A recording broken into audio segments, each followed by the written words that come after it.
Builder की मजबूती ही असली मजबूती होती है, जैसे सलूजा गोल्ड टीएमटी सरिया, क्योंकि सिर्फ यही है 24 कैरेट गोल्ड की तरह असली स्टील से बना, जो दे आपके निर्माण को बेमिसाल मजबूती अंदर से।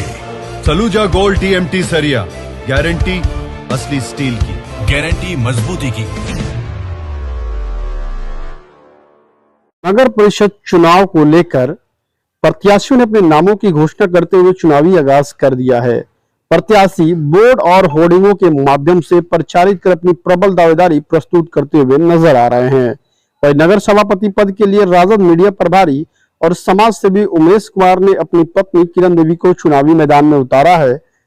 एक प्रेस वार्ता कर चुनाव लड़ने का उमेश कुमार ने अपनी पत्नी किरण देवी को चुनाव लड़वाने का ऐलान किया है। इस दौरान उन्होंने कहा कि भ्रष्टाचार पर रोक लगाने, वर्षों से चली आ रही जल जमाव की समस्या, कूड़ा निस्तारण की समस्या से शहर वासियों को निजात दिलाने के लिए चुनावी मैदान में उतरे हैं। उन्होंने साफ कहा कि इस बार अगर वे जीतते हैं, उनकी पत्नी नगर परिषद की अध्यक्ष बनती है, तो सिवान नगर परिषद भ्रष्टाचार मुक्त होगा और सिवान नगर परिषद के द्वारा स्वच्छ सुंदर सिवान बनाने का प्रयास किया जाएगा। आइए आपको सुनाते हैं राजद मीडिया प्रभारी उमेश कुमार ने प्रेस वार्ता के दौरान और क्या कुछ कहा।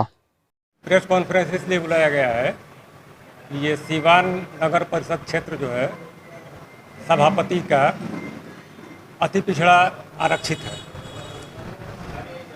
और मैं भी अति पिछड़ा वर्ग से आता हूं और इस आरक्षण का लाभ मुझे मिल रहा है, जिससे मेरी पत्नी इस नगर परिषद के चुनाव में नगर सभापति की भावी प्रत्याशी है।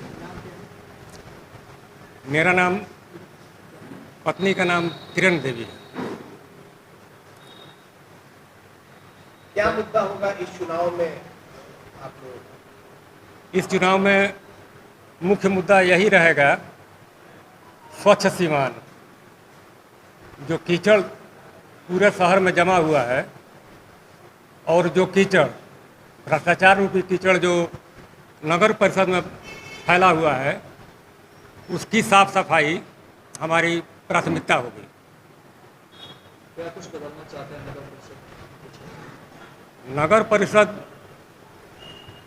क्षेत्र में जो जल जमाव है, सबसे पहले उसकी निकासी की व्यवस्था होगी। यहाँ पहले सड़क बन जाता है, नाला का कोई मतलब ये सिस्टम नहीं है कि जल की निकासी कैसे हो। यहाँ नगर परिषद चुनाव जीतने पर यह प्रयास रहेगा कि वाटर ट्रीटमेंट प्लांट लगा करके और सारे जितने भी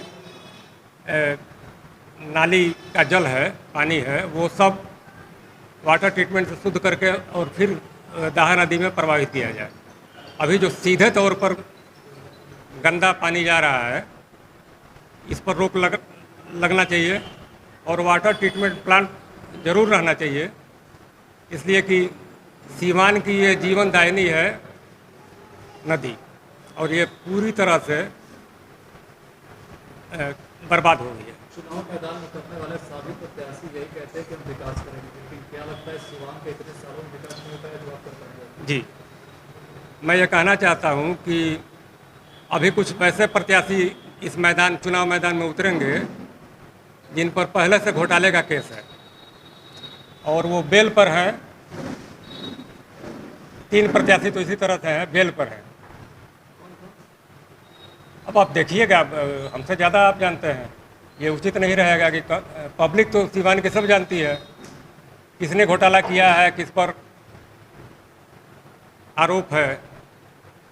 अब डस्टबिन घोटाला, लाइट घोटाला, नगर परिषद में आग लगा देना, साक्ष्य जल के नष्ट हो जाए, तो इस तरह का काम लोगों ने किया है और फिर चुनावी मैदान में प्रत्याशी हैं। नगर परिषद को भ्रष्टाचारियों का अड्डा कहा जाता है। जितने भी प्रत्याशी आते हैं वो दावे करते हैं, लेकिन आने के बाद भ्रष्टाचार करते हैं। आपके जनता क्यों विश्वास करे? मुझ पर जनता इसलिए विश्वास करे कि मैं समाजसेवी होने के साथ साथ एक व्यवसायी भी हूँ और मेरे बच्चों के भरण पोषण के लिए उस व्यवसाय से उतना आ जाता है जिससे हम लोग का काम चल जाता है। मैं राजनीतिक दल में रह करके और जन सेवा का काम मैंने किया है शुरू से अभी तक और आगे भी करता रहूँगा। तो राजनीति को मैंने जन सेवा का माध्यम माना है।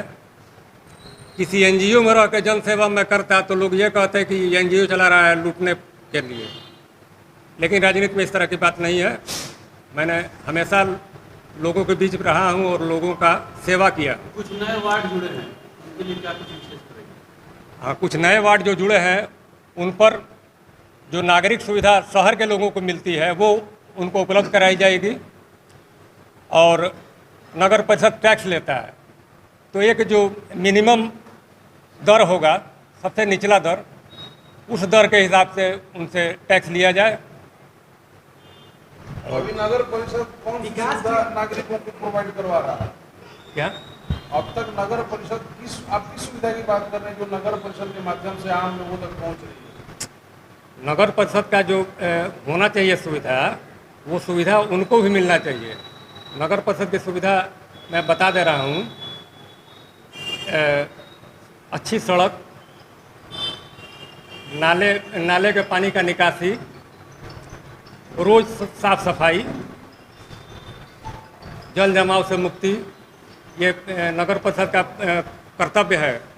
नगर परिषद का ये दायित्व है कि ये होना चाहिए, इसलिए कि टैक्स पेयर को ये चीज़ मिलनी चाहिए जो टैक्स देता है। ये बात तो सब लोग कहते हैं कि सड़क, नाला, रोड, नाली बनवा देंगे जी, और विकास के बारे में नहीं सोचते हैं। सिवान में और विकास, बहुत तरह का विकास है ना, यहाँ पार्क है, बाहर के लोग आए तो आपको अच्छी पार्क नहीं है और लोग सिर्फ वादा करते हैं और 15 साल से वादा हो रहा है, एक भी पार्क नहीं बना। कैसे विश्वास करें कि आप जीतेंगे तो काम करेंगे, भ्रष्टाचार नहीं करेंगे? हाँ,